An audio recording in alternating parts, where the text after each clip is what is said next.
అందరికి నమస్తే. ఒకరికి ఒకరి మీద సమాజానికి ఒక నెగిటివ్ ఒపీనియన్ కలగాలంటే ఏం చేయాలి? వాళ్ళ మీద బురదెత్తేయాలి. లేకపోతే మనతో ఉన్న పేపర్లు ఉన్నాయి, వార్త రాయించుకోవాలి. వార్తలు రాయించేసి ఇదే నిజమని జనాలను నమ్మించాలి. ఈ మధ్య కొన్ని ఇట్లాంటి ఎకశకలన్నీ బయటపడ్డాయి.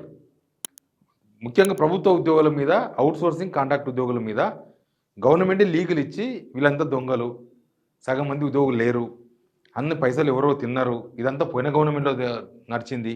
1,00,000 ఫేక్ ఉద్యోగులు, 1,00,000 మంది 15,000 కోట్ల రూపాయలు దోసుకొని తిన్నారు. ఇట్లాంటివన్నీ పేపర్ల నిండా రాపిచ్చారు.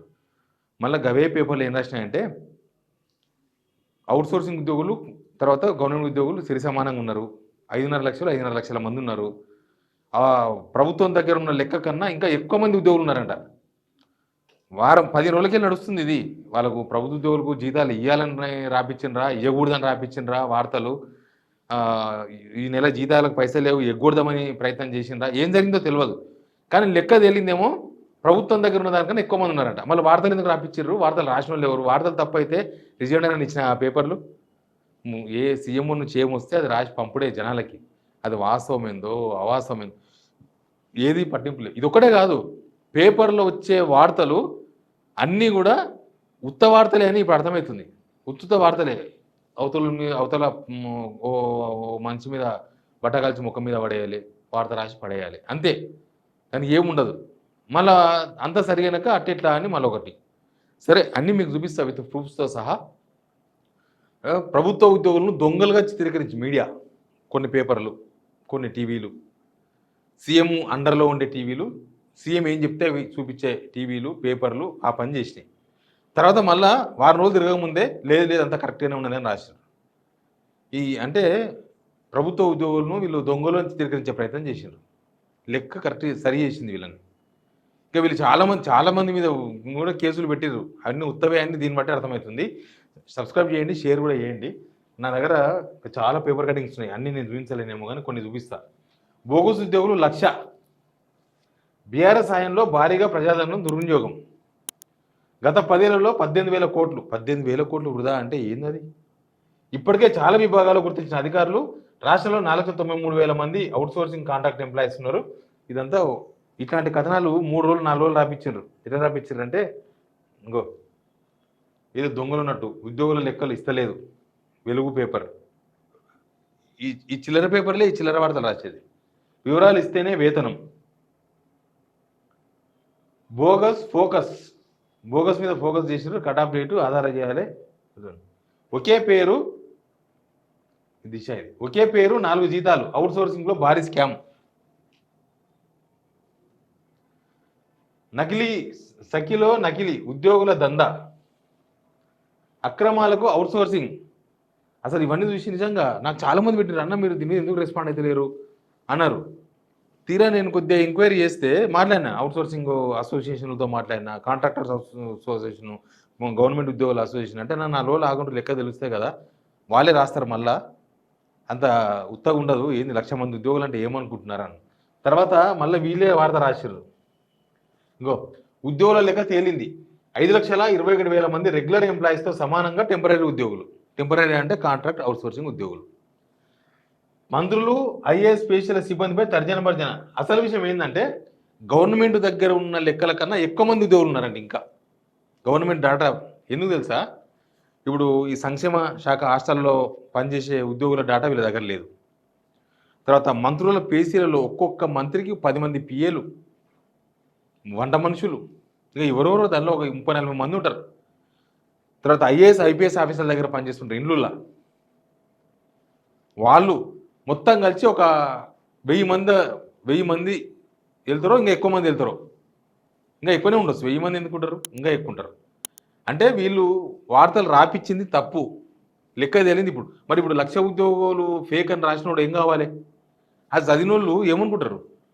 ఇంత జరుగుతుందా, ఇంత జరిగిందా అంటే వీళ్ళ ఉద్దేశం ఏంటంటే మేము సక్కనోళ్ళం అని చెప్పడానికి ప్రభుత్వం ఇట్లాంటి ట్యాక్స్ చేస్తుంటుంది అప్పుడు చేసి ఆఫీసర్ల మీదనో, హెచ్ఓడీల మీదనో, ప్రభుత్వ ఉద్యోగుల మీదనో, లేకపోతే అంతకుముందు గవర్నమెంట్ మీద వేసి మనం తప్పించుకోవాలనే ప్రయత్నం ఇది. అట్లే అనిపిస్తుంది. ఇది లీక్ ఇచ్చినప్పుడు అది కరెక్టా కాదని టెస్ట్ చేసుకునే దమ్ము ధైర్యం వీళ్ళకి లేదు.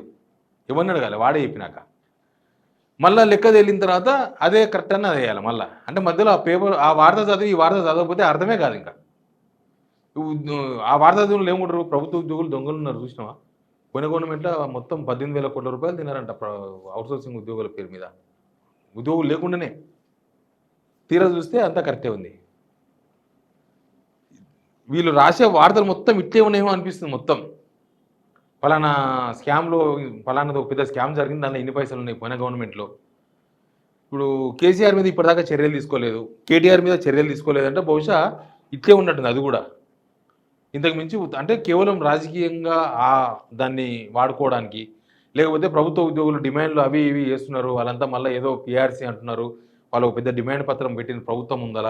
కాబట్టి వీళ్ళంతా దొంగలని ముద్రేయాలి. ప్రభుత్వం మీద ఫైట్ చేసే వాళ్ళు ఉంటారు కదా! హైడ్రాకి అడ్డుపడతారు కదా! పేదోళ్ళని ఎట్లా కొడతారంటే, ఇగో ఈయన పెద్ద స్కామ్ చేసిండని చెప్పేసేయాలి. కేటీఆర్ స్కామ్ చేసిండని చెప్పాలి. కేటీఆర్ ఫామ్ హౌస్ అక్రమం అని చెప్పాలి. అక్రమం అయితే ఇప్పటిదాకా ఎందుకు కూలగొట్టలే? ఎన్నేళ్ళ హైడ్రా పెట్టే వీళ్ళు సంవత్సరంన్నర అయింది. ఎందుకు కూలగొట్టలే? వీళ్ళు గవర్నమెంట్ రాకముందు నుంచి కేసీఆర్ మీద మస్తు ఆరోపణలు చేసిండ్రు. కాళేశ్వరం 1,00,000 కోట్లు అన్నారు. లెక్క తేలింది కదా! 1,00,000 కోట్లు ఏడుంది? ఆ కుంగిపోయింది 450 కోట్ల వాల్యూ. అది ఫేకే. ఈ కార్ రేస్ అన్నారు. ఈ కార్ రేస్‌లో ఇప్పటిదాకా ఏమీ లేదు. ఇప్పటిదాకా ఏమీ దొరకలే ఆళ్ళకి.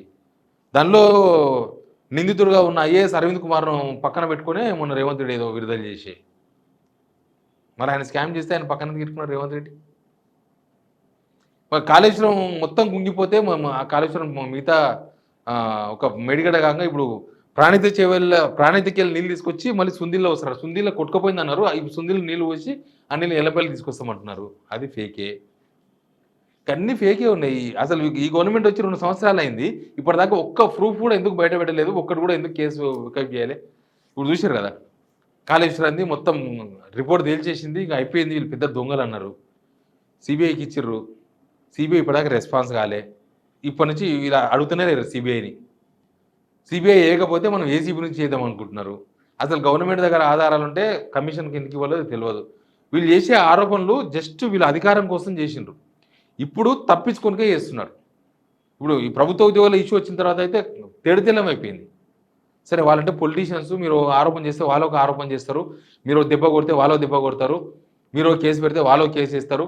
అవసరమైతే వాళ్ళు కోర్టులకు పోయి వాళ్ళు పైసలు ఖర్చు పెట్టరు. ప్రభుత్వ ఉద్యోగుల మీద వేస్తే ఎవరు పట్టించుకోవాలి?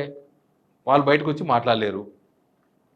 వాళ్ళు కోర్టులకు పోయి గవర్నమెంట్ను దోషిగా నిలబెట్టలేరు. పైసలు ఖర్చు పెట్టలేరు. ఈ ప్రభుత్వం వచ్చినాక వాళ్ళకి జీతాలు ఇవ్వడమే ఎక్కువైపోయింది ప్రభుత్వ ఉద్యోగులకు. అట్లా ఉంది పరిస్థితి. ప్రభుత్వ ఉద్యోగులను జనాల్లో పలసం చేయాలనే ప్రయత్నం కాకపోతే ఇది మొత్తం ప్రభుత్వ ఉద్యోగులు హోల్ కాంట్రాక్టు అవుట్సోర్సింగ్ ప్రభుత్వం అందరినీ దొంగలు చేద్దామని చూసారు. తీరా ఏం తెలియంది? మీరు చెప్పింది తప్పు, మీరు పేపర్లో రాయించింది తప్పు. ప్రభుత్వ ఉద్యోగులు లెక్క ప్రకారమే ఉన్నారు. అవుట్సోర్సింగ్ ఉద్యోగులు కాంట్రాక్ట్ ఉద్యోగులు లెక్క ప్రకారమే ఉన్నారు. ఏం తెలిసారు ఇప్పుడు దీని ద్వారా? ఏం తెలుసలేదు.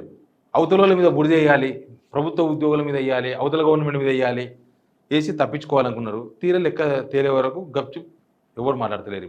ఇప్పుడు పేపర్లో వార్తలు కూడా రాస్తలేరు. ఇది ఈ గవర్నమెంట్లో నడుస్తున్న మొత్తం కూడా ఇంతే. ఇంతకు మించి ఏం లేదు. Please subscribe signal TV.